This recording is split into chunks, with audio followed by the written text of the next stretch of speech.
నమస్తే, welcome to our channel. Andhra Pradesh Congress అధ్యక్షురాలు YS Sharmila తనకు హీరో ప్రభాస్ కు అక్రమ సంబంధం ఉంది అంటూ వార్తలు వచ్చిన విషయం మనకు తెలిసిందే. దీన్ని మళ్ళీ తన అన్నే ప్రస్తావించడంపై ఆమె అయితే తీవ్ర ఆవేదన వ్యక్తం చేశారు మీడియా ఎదుటిగా. మరి ఈ విషయంపై చర్చించడానికి మనతో పాటుగా ఉన్నారు సీనియర్ జర్నలిస్ట్ మాణిక్ గారు. సార్ నమస్తే. సార్ నమస్తే సార్, ఇటీవల మీడియా సమావేశం నిర్వహించి జగన్ అయితే మాత్రం షర్మిలపై ఆరోపణలు వచ్చాయి. ఆ ఆరోపణలకు ఆమె కూడా తీవ్రంగా స్పందించింది. బాలకృష్ణ ఇంటి నుంచే ఈ ఆరోపణలు వచ్చాయని ఆయన చెప్పారు. ఆయన చెప్తే మరి గతంలో 5 సంవత్సరాలుగా ముఖ్యమంత్రిగా ఉండి మీరేం చేశారని వాళ్ళ అన్నని నిలదీసింది. సార్, ఈ మాటలను మనం ఎలా చూడాలి? కరెక్ట్ అమ్మా. చాలా ఈరోజు ఆమె ప్రెస్ మీట్ లో ఆవేదన వ్యక్తం చేయడం జరిగింది. అంటే గతంలో బాలకృష్ణ గారి ఇంటి హిందూపురం ఎమ్మెల్యే ప్రముఖ హీరో బాలకృష్ణ గారి ఐపీ అడ్రస్ నుంచే నా చెల్లెల మీద ఎలాంటి ఎలిగేషన్ తో కూడినటువంటి పోస్టులు పెట్టారు. ఇవి అంతా కూడా టీడీపీ పార్టీ కారణం, బాలకృష్ణ గారు కారణం అంటూ లోకేష్ గారి మావ అంటూ కామెంట్ చేశాడు. అయితే దానికి సంబంధించి ఇప్పుడు స్పెసిఫిక్ గా అంటే తనకి హీరో ప్రభాస్ కి అక్రమ సంబంధం ఉందన్నట్టుగా వాళ్ళ అన్నయ్య కావాలని దీన్ని బయట పెట్టడం వల్ల తను తీవ్ర ఆవేదనకు, ఆందోళనకు, బాధకు గురైంది. కాకపోతే నిజంగానే ఇంకో మాట కూడా అన్నారు మీరు అన్నట్టు. నిజంగా సరే, అతను ప్రతిపక్ష నాయకుడిగా ఉన్నప్పుడు బాలకృష్ణ గారి ఇంటి ఐపీ అడ్రస్ నుంచి వచ్చినాయి అనుకుందాం, రాలేదు యాక్చువల్ గా, వచ్చినాయి అనుకుందాం. వస్తే మరి ఈయన ముఖ్యమంత్రి అయిన తర్వాత దాన్ని ఛేదించాలి కదా, చెల్లెలకి న్యాయం చేయాలి కదా. చెల్లెల మీద ప్రేమ ఉంటే అంటే తన చెల్లెల క్యారెక్టర్ ని ఇతను కావాలని అసెసినేట్ చేస్తూ పైగా ఆ వీడియో ప్లే చేసే ముందు ఏమంటాడంటే అది వీక్షకులు కూడా తెలియాలి. అతను అంత యాంగ్జైటీగా అతని మాటలే చెప్తే మనకు ప్రూఫ్ గా ఉంటుంది, ఉత్త మాట కాకుండా. ఏమంటాడు జగన్మోహన్ రెడ్డి అంత యాంగ్జైటీగా తన చెల్లెలు బాధపడేటువంటి ఆ వీడియోని ప్లే చేసే ముందు అతను ఏమన్నాడు ఇప్పుడు మనం చూద్దాం. ఇదే షర్మిలమ్మని అప్పుడే చంద్రబాబు నాయుడు గారి నైజం గురించి, చంద్రబాబు నాయుడు గారు చేస్తా ఉన్న ఇటువంటి తప్పుడు ప్రచారం గురించి ఏమనిందో ఒకసారి అది కూడా విందాం. ఒకసారి అది కూడా పెట్టమా, ఒకసారి చూద్దాం. ఒకసారి వినండి, బాగా ఇంట్రెస్టింగ్ ఉంటుంది. సౌండ్ బాగా పెట్టమా. వినండి, బాగా ఇంట్రెస్ట్ ఉంటుంది. సౌండ్ బాగా పెట్టమా. చూసారమ్మా, అంటే చెల్లెలు వ్యక్తిత్వ హననానికి సంబంధించినటువంటి ఆ మాటలు చాలా ఇంట్రెస్ట్గా ఉంటాయంట. సౌండ్ బాగా పెట్టమా అంటే సమాజానికి వినిపించడానికి, ప్రపంచం ముందు ఉంచడానికి చెల్లెల యొక్క శీలాన్ని శంకించే వీడియోను అంత ఇంట్రెస్ట్ గా వింటారమ్మా? చెప్పండి, వినరు. అందుకే ఆవిడ ఆవేదన చెందటంలో చాలా అర్థం ఉంది. అంటే ఇతను రాజకీయ లబ్ధి అంటే ఇప్పుడు ఏం సబ్జెక్ట్ లేదనమాట. ఇప్పుడే అదానితో ఈ లంచం తీసుకుంటూ దొరికిపోయాడు. రకరకాల ఆవేదనలు ఉన్నాయి, అతనికి ఏం మైండ్ పనిచేయట్లేదు.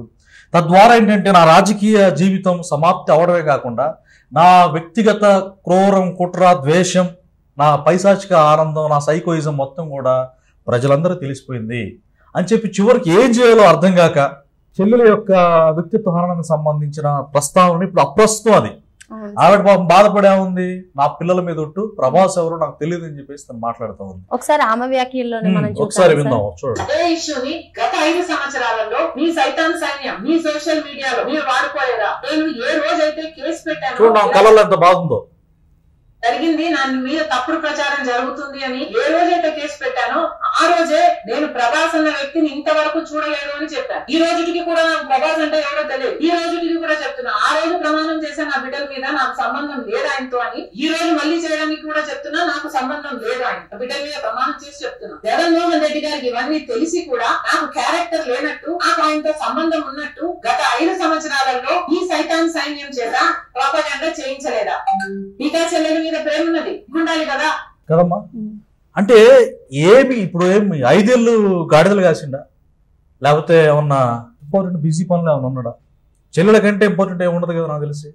5 ఏళ్ళు ఏం చేయలేదు అమ్మా. ఈ దారుణాలు ఇది మాత్రమే కాదు, నారాసుర రక్త చరిత్ర అని ఇది సందర్భం. ఎందుకంటే ఎన్నికల లబ్ధి కోసం మా బాబాయ్ గారిని చంద్రబాబు నాయుడు, లోకేష్ చంపాడని చెప్పి తాటికేంత అక్షరాలతో నారాసుర రక్త చరిత్ర అని చంద్రబాబు నాయుడు గారి చేతిలో కత్తి పెట్టి మంచి గ్రాఫిక్స్ తో పేపర్లో వేశాడు.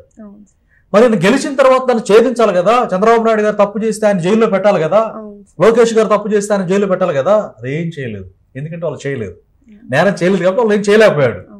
అలాగే ఇంకొకటి ఈవిడ విషయం, 5 ఏళ్ళు కూడా చెల్లెల్ని, క్యారెక్టర్ని దారుణమైనటువంటి కించపరిస్తే ఏం పట్టించుకోలేదు. వివేకానంద రెడ్డి గారు మర్డర్ పట్టించుకోలేదు. పైగా ఇంకో ట్విస్ట్ చెప్పంటారు కొసమెరుపు, ఎవరైతే తన తండ్రిని హత్య చేసిన దోషులు ఉన్నారో వాళ్ళని శిక్షించాలని చెప్పి ఢిల్లీ వీధుల్లో న్యాయం కోసం తన సోదరి జగన్మోహన్ రెడ్డికి సోదరి, ఈవిడికి సోదరి డాక్టర్ సునీత గారు.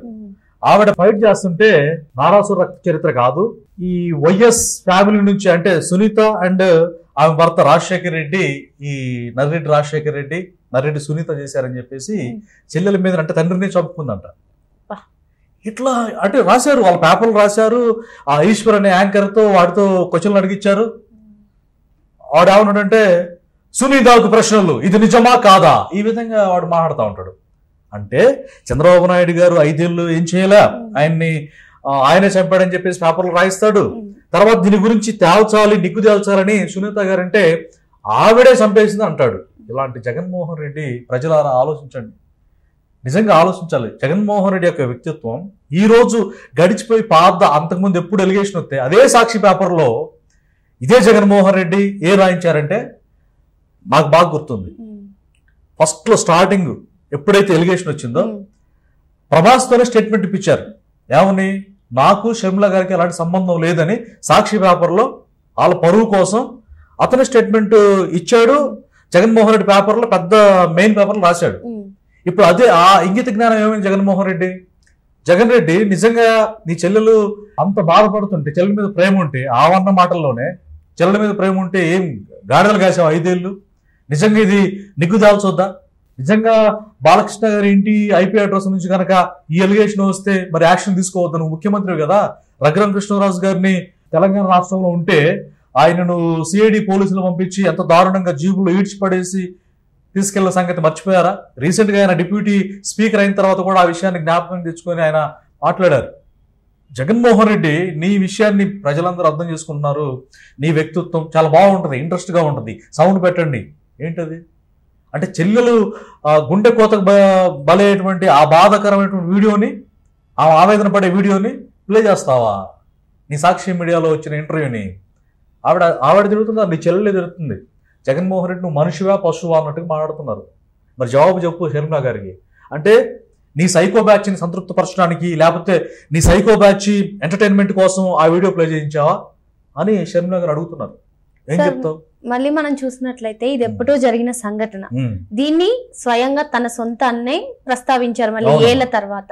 ఇదొక పక్క ఉంటే మరో పక్క ఆ రోజే ప్రెస్ మీట్ జరిగిన రోజే నా చెల్లిపై ఫేక్ ఐడితో పోస్టులు పెట్టిస్తున్నారు అంటున్నారు. మరో పక్క వర్రా రవీందర్ రెడ్డి అమ్ము, దీని వెనుక అవినాష్ రెడ్డి ఉన్నారని చెప్తున్నారు. అసలు వీటిని అన్నిటిని ఎలా చూడాలి సార్? కరెక్ట్, మంచి ప్రశ్న అడిగావమ్మా. వర్రా రవీందర్ రెడ్డి నేను అసలు పోస్టులు పెట్టలేదు, ఇది ఫేక్ అని చెప్పేసి అతను మాట్లాడలేదు. నేను చేశాను మహాప్రభు, తప్పైంది. అయితే అవినాష్ రెడ్డి పిఏ రఘురామరెడ్డి ఎవరు ఉన్నారు కదా, అతను పెట్టాడు. రఘురామరెడ్డికి అవినాష్ రెడ్డి పంపించాడు. అవినాష్ రెడ్డికి ఎవరు పంపించారు?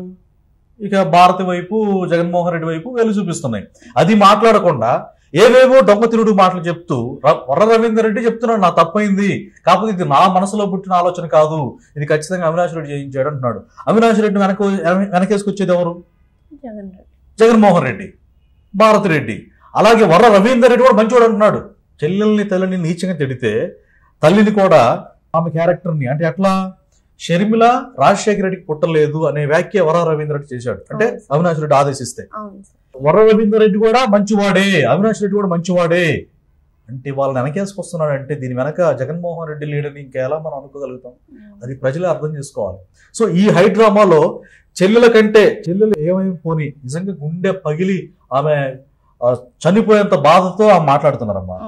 కానీ వర్ర రవీందర్ రెడ్డిని, అవినాష్ రెడ్డిని సంతోషపరచడానికి జగన్మోహన్ రెడ్డి తహతహలాడిపోతున్నాడు. అంటే ఏంటి, నా గురించి చెప్తారు వీళ్ళని కానీ నేను ఒక్క మాట అన్నా కానీ జగన్మోహన్ రెడ్డి నువ్వే కదా చెప్పమందని చెప్పారు భయంతో అట్లా అంటున్నాడు తప్పితే ఇంకా సిగ్గు లేకుండా చింత చచ్చినా పులుపు చావలేదన్న చందంగా ఇంత సిగ్గుపోయినా ఇంత దుర్మార్గుడని తెలిసినా జగన్మోహన్ రెడ్డి ఇంకా ఈ డ్రామాలో తెర తీస్తూ ఎంటర్టైన్మెంట్ చేయాలనే ఉద్దేశంతో బాగుంటుంది, సౌండ్ పెట్టండి, మళ్ళీ ఇంట్రెస్టింగ్ ఉంటుంది.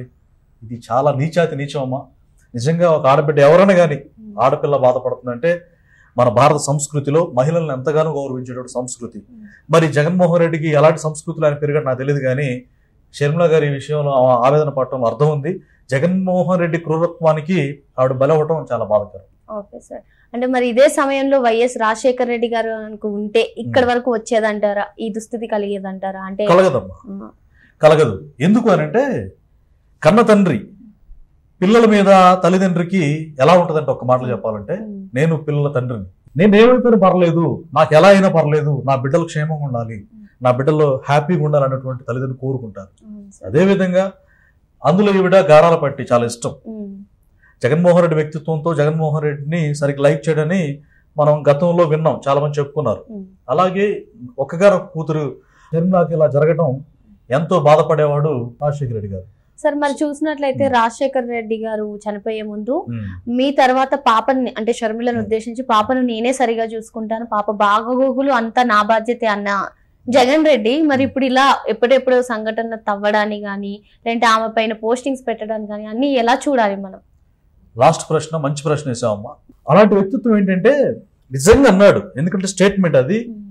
అప్పుడు వైవి సుబ్బారెడ్డి ఉన్నాడు, ఏటు విజయసాయి రెడ్డి ఉన్నాడు. విజయమ్మ చెప్పిన మాటల ప్రకారం పాపను నేను చూసుకుంటాను నాన్న, నీ తర్వాత నేనే బాధ్యత, నా చెల్లి బాధ్యత అని చెప్పి వాళ్ళ నాన్నగారి ముందు బ్రతుకున్నప్పుడు చెప్పిన మనిషి, పెద్ద మనిషి చనిపోయిన తర్వాత ఈమెను ఎంత దారుణంగా చేయటం. ఈమె మాటల్లో ఏముందంటే, అంటే అట్లా అబద్ధాలు ఆడే వ్యక్తులను ఏమంటారంటే, అకార్డింగ్ టు బైబిల్ అబద్ధానికి జనకుడు సైతాన్ అనమాట, అంటే డెవిల్ అన్నట్టు. అంటే అబద్ధాలకి జనకుడు అంటే తండ్రి. ఆ అబద్ధాలు మాట్లాడేటువంటి జగన్మోహన్ రెడ్డి సైతాన్ అండర్లో ఉండి ఆ సైతాన్ గైడ్ లైన్స్ వల్ల పనిచేస్తున్న ఉద్దేశంతో సోషల్ మీడియాలో వ్యక్తుల్ని పురమాయించడం కానీ, అందుకే సైతాన్ సైన్యం అని ఈవిడ కూడా బైబిల్ చదువుతుంది కాబట్టి మాట్లాడుతుంది. ఎందుకంటే బైబిల్ ట్రైనింగ్ కూడా చేశారు ఈవిడ వాళ్ళ హస్బెండ్తో, అనిల్ కుమార్తో కలిసి. జగన్మోహన్ రెడ్డి కూడా రోజు బైబిల్ చెబుతా ఉన్నాడు. ఆ బైబిల్లో ఏముంటదంటే అబద్ధానికి జనకుడు సాతాన్ అని ఉంటుంది, అంటే సైతాన్, అబద్ధాలకు తండ్రి. నిట్ట నిలువున అబద్ధాలాడి ఆ జగన్మోహన్ రెడ్డి పాపం చూసుకుంటానని చెప్పి ఈ రోజు నేను చూసుకోను, ఇది ఎట్లాగే చేస్తానని చెప్పేసి సైతాన్ అండర్లో నడుస్తా ఉన్నాడు. ఇది చాలా బాధాకరం. Okay sir, thank you.